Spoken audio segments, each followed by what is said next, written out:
So good afternoon again. Then, of course, the market picture has certainly been one to look at. Records have been the way of the market of late, but not so today. Unfortunately, the Asian trading picture, you will see mostly a few losses out on that front. The Hang Seng and the Nikkei going down 0.2% weaker for the Nikkei index out in Japan, with Hong Kong going down 1.5%. So severe weakness there. While Shanghai has gone up, let's remember that they have been closed for about a week now, considering the Lunar New Year holiday out there. So today is actually the first trading day out in China, going up 0.5% for the Shanghai Composite. The negativity, as I said, is noted out in the Asian picture, and that has now been transferred to the European trading picture, where we're seeing 0.8% loss for the FTSE 100, being the biggest decliner there in the big European markets. 0.5% weaker for the CAC 40 as well out in France. The DAX in Germany going down just over 0.25%. While these have gone down, we were bound to go down ourselves, weren't we? 0.4% weaker is the JSE All Share. But let's remember, we've continuously just broken record after record after these past few days, should I say. 66,818 points is where the JSE All Share is sitting down today. And yes, it is losses, but we still have platinum miners managing to tick up ever so slightly, 1.1% to the good on that front. Gold miners, however, not doing so well, 1.4% weaker. That has meant that the resources have managed to tick down, even if it is only just. One of the big fallers today will certainly be the South African listed property segment, nearly 1.8% into the red, unfortunately there. Financials are down 0.8% as well, taking their lead from the banking counters, which have lost somewhat too. In terms of shares and companies that have fallen, as I said a little bit earlier, platinum shares are the ones which are the ones on the up today. So you are bound to see the likes of Royal Bafokeng Platinum sitting a little bit higher there, 5.17% to the good, in fact, in this lunchtime trading picture. The retail is not doing too well, though, unfortunately, with WBHO also there. Zeda Investments is also down today, so unfortunately getting a bit of a hammering as well. In terms of the commodity picture, then, Brent crude oil has gone pretty much flat today, $64.35 a barrel, but that picture will certainly change depending on what happens out in Texas. Of course, a cold snap out in that region has meant that around a quarter of production has had to come to a complete stop. It's the biggest state, of course, in the United States in terms of producing oil. So it does mean that supply to the market begins to drop down. If supply drops, demand pretty much stays the same, then you will begin to see the price, however, go a little bit higher. That is the expectation. For now, though, we're pretty much flat at $64.34 a barrel. Pretty much mixed picture as well for the harder metals. Platinum going down 0.1%. Gold is a little higher there as well, nearly sitting at $1,786 a fine ounce there. In your currencies, we're 0.5% stronger is the local currency. A lot of that will have to do with some dollar weakness, unfortunately, at this stage. 14 Rand 55 against the US dollars. The euro is 17 Rand 57, and it'll cost you 20 Rand and 29 cents if you're looking to get a British pound.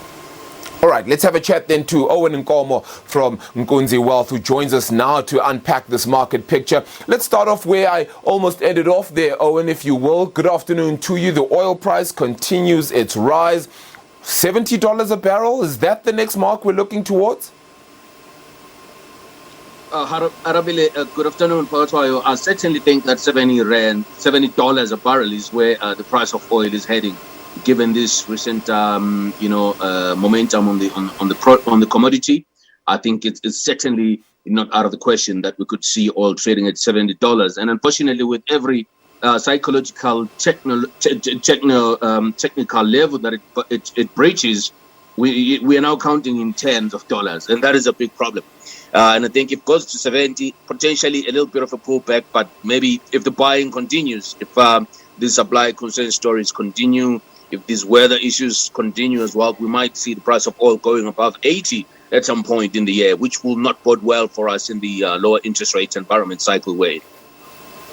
How important and how significant an issue is that weather situation happening out in Texas, where we're seeing production having to come to a complete stop, some parts of Texas actually even sitting in the dark in what South Africans would see as a familiar situation for us.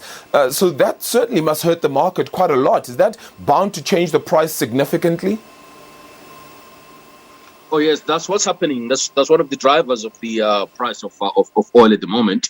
with the haltage in production in the States because of the weather conditions there. All of a sudden, people are triggered to think that maybe there's going to be less and less oil that is produced in the world as a total.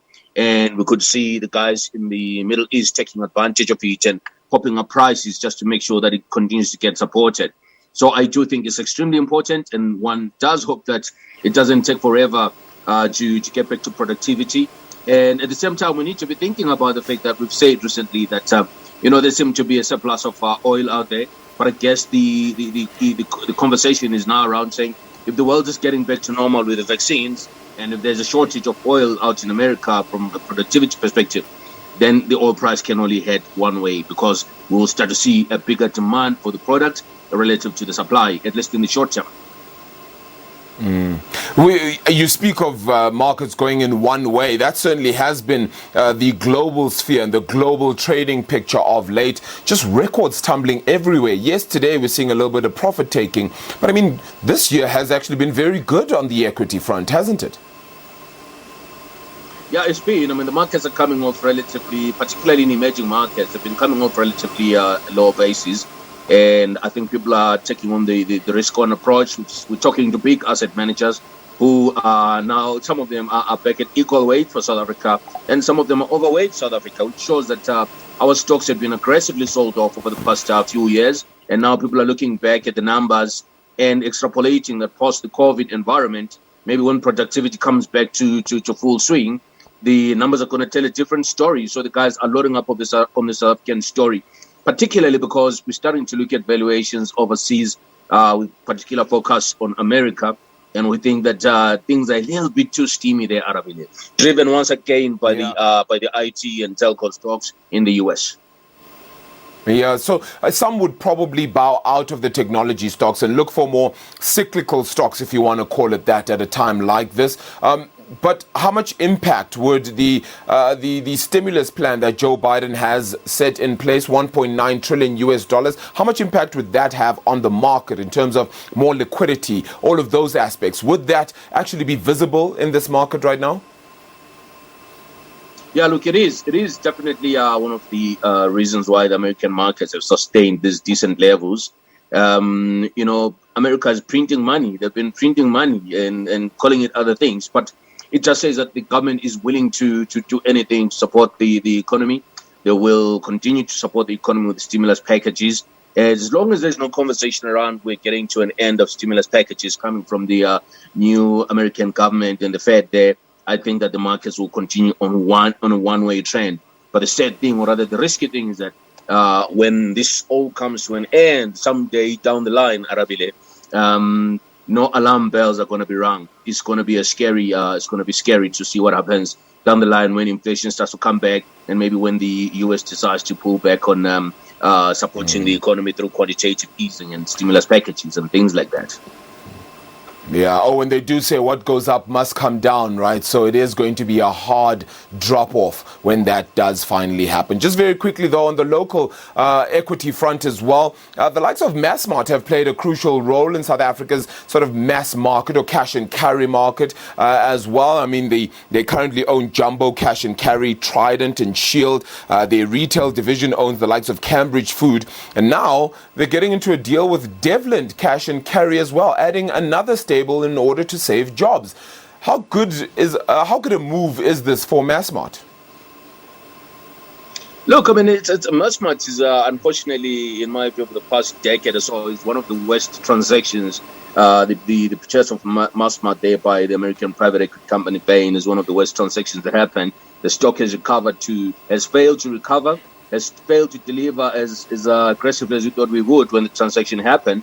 And I think right now the company is doing anything it can to, add a little bit to the bottom line. So I think this transaction with Devland is a numbers game. Like they're saying, they think they'll save jobs by doing this merger with the Devland shopping chain. And yeah, let's see what happens. The numbers will not lie, Arabile. But it's good to see a little bit of corporate action happening in the space. Yeah, look, you're quite right. The numbers certainly won't lie, and we'll see how that comes to the fore a little bit later on. Owen, always good chatting to you. Thank you so much for the time. Appreciate it this Thursday afternoon here on Point. Owen Nkomo from Nkunzi Wealth joining us there to unpack this market picture. That brings things to an end then from me here.